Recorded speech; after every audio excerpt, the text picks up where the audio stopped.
भाषण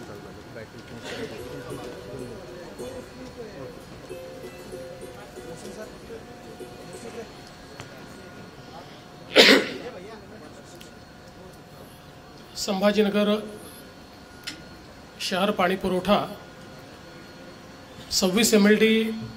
पाणी योजनेच्या जलपूजन कार्यक्रमामध्ये मंचावर उपस्थित राज्याचे सामाजिक न्याय मंत्री आणि संभाजीनगर जिल्ह्याचे पालकमंत्री संजय शिरसाटजी, मंत्रिमंडळातील आमचे सहकारी सन्माननीय अतुल सावेजी, विरोधी पक्षनेते अंबादास दानवेजी, त्याचप्रमाणे सन्माननीय खासदार संदीपान भुमरेजी,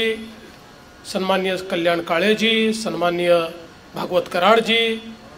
सन्माननीय श्री नारायण कुचेजी, सन्माननीय प्रदीप जयस्वालजी, अनुराधाताई चव्हाण, संजय केणेकरजी, या ठिकाणी उपस्थित श्री सतीश चव्हाणजी, नंदकुमार घोडिलेजी, किशोर शितोळेजी,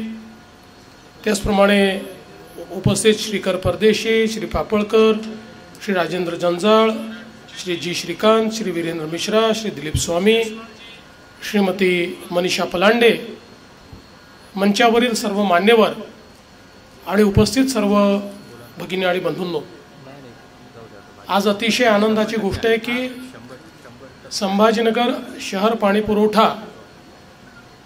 या अंतर्गत त्यातलाच एक टप्पा म्हणजे 26 MLD पाणी पुरवठ्याचं जलपूजन हे आपण आज या ठिकाणी करतोय। खरं म्हणजे मगाशी याचा इतिहास आपण बघितला, 2019 साली संभाजीनगर शहराला नीट सुरळीत पाणी पुरवठा व्हावा या दृष्टीनं आपण साधारण 2050 सालापर्यंतचा विचार करून संभाजीनगरची पाणी पुरवठा योजना सुरू केली होती आणि जवळपास त्या ठिकाणी 1800 कोटी रुपयाची ही योजना त्याला मान्यता दिली। मान्यता दिल्यानंतर संभाजीनगरचे सर्व लोकप्रतिनिधी त्यावेळेस मला येऊन भेटले आणि म्हणाले तुम्ही मान्यता दिली पण जो हिस्सा या योजनेचा महानगरपालिकेला घालायचा आहे त्याची किंमत जास्त आहे, महानगरपालिकेला ते करणं शक्य नाही। त्यावेळेस आपण एक दुसरा ऑर्डर काढला आणि महानगरपालिकेचा हिस्सा देखील महाराष्ट्र शासनच त्या ठिकाणी भरेल अशा प्रकारचा निर्णय आपण केला आणि त्यानंतर याला पुढे नेण्याचं काम आपण केलं। मध्यंतरी काही वेगळे निर्णय देखील झाले, महानगरपालिकेचा हिस्सा महानगरपालिकेनेच भरावा असाही काही निर्णय झाला, पण ठीक आहे, त्याच्यामध्ये आपण जाण्याचं कारण नाही। पण मला या गोष्टीचा आनंद आहे की त्यानंतर ज्यावेळी पुन्हा शिंदे साहेबांचं सरकार आलं त्यावेळी आपण या योजनेला अमृत योजनेचा भाग केलं होतं आणि माननीय देशाचे प्रधानमंत्री नरेंद्र मोदीजींनी देशभरातल्या शहरांकरता पाण्याचा पुरवठा आणि मलनिस्सारण याकरता अटल अमृत योजना सुरू केली आणि त्यातनं हजारो कोटी रुपये हे महाराष्ट्रासारख्या राज्याला देखील त्यांनी दिले आणि त्या योजनेचा भाग आपण याला केलं आणि मूळ योजनेमध्ये अधिक सुधारणा करून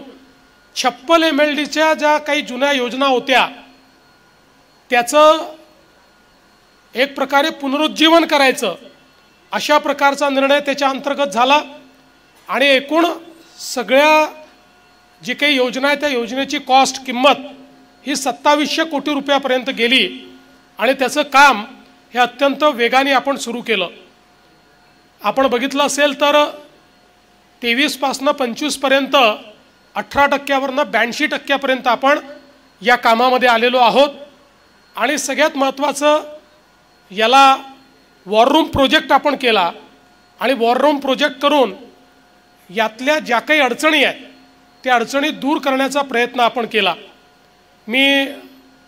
आपल्या संभाजीनगर महानगरपालिकेचे आयुक्त असतील श्रीकांत आणि आपल्या महाराष्ट्र प्राधिकरण या ठिकाणी निश्चितपणे अभिनंदन करेन की खूप अडचणींचा सामना करत करत अडथळ्याची शर्यत पार पाडत ही योजना इथपर्यंत पोचलेली आहे आणि दरम्यानच्या काळामध्ये आमच्या सगळ्या लोकप्रतिनिधींनी खूप शिव्या देखील खाल्ल्या, पण याचा चांगला पाठपुरावा केला आणि दरवेळेस शिंदेसाहेबांकडे माझ्याकडे बैठकांवर बैठका याच्या झाल्या आणि आज अतिशय चांगल्या स्थितीमध्ये आपण पोचलो आहोत। कालच्याही वॉर रूममध्ये याचा आढावा मी घेतला आणि मला विश्वास आहे की पुढच्या 2 ते 3 महिन्यामध्ये आता छोट्या छोट्या गॅप्स राहिलेल्या आहेत, त्या सगळ्या गॅप्स आपण पूर्ण करू आणि ऑगमेंटेशनचं काम हे पूर्ण होईल। डिस्ट्रीब्युशनमध्ये आत्ता जसं सांगितलं की 56 आपल्याला ESR तयार करायचे आहेत, त्यापैकी 30 पर्यंत आत्ता आपण पोचू, कालांतराने इतरही सगळे त्या ठिकाणी पूर्ण होतील आणि हे पूर्ण झाल्यानंतर संभाजीनगर सारख्या शहराला त्या ठिकाणी पुढचे 25-30 वर्ष जी काही अपेक्षित लोकसंख्या आहे त्या लोकसंख्येला अपेक्षित पाणी पुरवठा म्हणजे ज्याला आपण 365 दिवस आणि 24/7 म्हणजे शाश्वत पाणी पुरवठा म्हणतो, अशा प्रकारचा पाणी पुरवठा हा आपल्याला देता येईल अशा प्रकारची योजना आता पूर्णत्वाकडे चालली आहे आणि म्हणूनच त्यातला रिहॅबिलिटेशनचा पहिला टप्पा जर आपण आत्ता पूर्ण केला तर त्यातनं 26 MLD अधिकचं पाणी आपण देऊ शकतो आणि म्हणूनच आज या ठिकाणी आपण सगळे लोक उपस्थित झालो आहोत। मला हेही सांगितलं पाहिजे की आता जो काही महानगरपालिकेचा 800 कोटी रुपयाचा हिस्सा आहे तोही आपण हुडकोच्या माध्यमातून महानगरपालिकेला उपलब्ध करून दिला आहे। पुढच्या महिन्याभरामध्ये त्याचं सगळं सायनिंग होईल आणि ते पैसे देखील उपलब्ध होतील, त्यामुळे महानगरपालिकेच्या हिस्स्याची चिंता आता उरलेली नाही आणि म्हणून मध्यंतरीच्या काळात श्रीकांत वगैरे सगळे चिंतेमध्ये होते की साहेब 800 कोटी रुपये झाले पण उरलेले 2700 आहेत, उरलेले पैसे कुठनं येणार, तर आता त्याचीही चिंता उरलेली नाही, तेही पैसे हे पूर्णपणे त्या ठिकाणी आपण उपलब्ध करून दिलेले आहेत। मला विश्वास आहे की आता उरलेली योजना ही वेळेमध्ये पूर्ण होईल। खूप अडचणी या योजनेमध्ये आल्या आणि काही सुरस आणि चमत्कारिक कथा देखील तयार झाल्या, कारण योजना ज्यावेळेस डिझाईन झाली त्यावेळेस राष्ट्रीय महामार्ग वेगळीकडे होता, मग राष्ट्रीय महामार्ग झाला त्याच्या खाली मध्यभागी योजना आली, अशा अनेक अडचणींचा सामना करत करत पण आज ही योजना आता टप्प्यामध्ये आलेली आहे आणि मला विश्वास आहे, सांगू ना पुढच्या 3 महिन्यात श्रीकांत काय मॅडम कुठे गेल्या होणार ना, सांगू नक्की। शिवा रेड्डी बोल दूं मैं, हाँ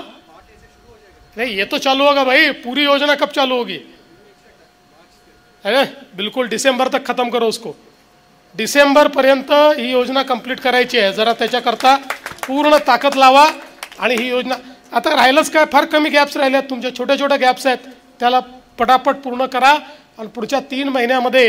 ही योजना डिसेंबरपर्यंत आपल्याला कशी करता येईल अशा प्रकारचा प्रयत्न हा आपण निश्चितपणे करूया। आज आपल्याला कल्पना आहे की संभाजीनगर हे महाराष्ट्राचं एक अत्यंत महत्त्वाचं शहर झालं आहे। छत्रपती संभाजीनगर जिल्हा हा आपलं मॅन्युफॅक्चरिंग हब म्हणून आता उदयास येतो आहे,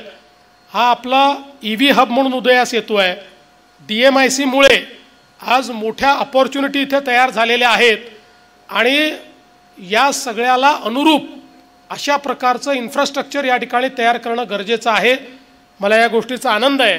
की आपल्या सगळ्या लोकप्रतिनिधींनी एकत्रित येऊन आणि महानगरपालिका पोलीस विभाग सगळ्यांनी एकत्रित येऊन मोठ्या प्रमाणात अतिक्रमण निर्मूलनाची मोहीम या ठिकाणी हातामध्ये घेतली आणि त्यातनं शहराला चांगलं करण्याचा प्रयत्न आपला आहे।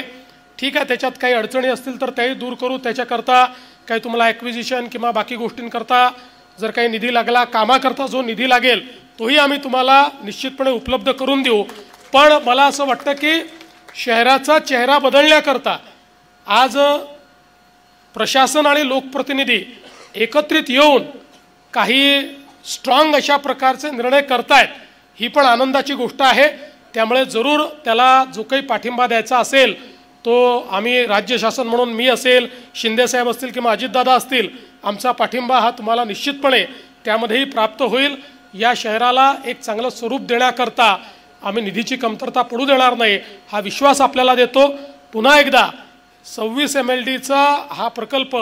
आता पुनर्स्थापित होऊन संभाजीनगरकरांकरता रुजू होतोय, त्याबद्दल छत्रपती संभाजीनगरच्या सर्व नागरिकांचं मी मनपूर्वक अभिनंदन करतो, सर्व लोकप्रतिनिधींचं अभिनंदन करतो आणि मला आपण निमंत्रित केलं त्याबद्दल आपले आभार मानून माझे 2 शब्द संपवतो. धन्यवाद. जय हिंद, जय महाराष्ट्र.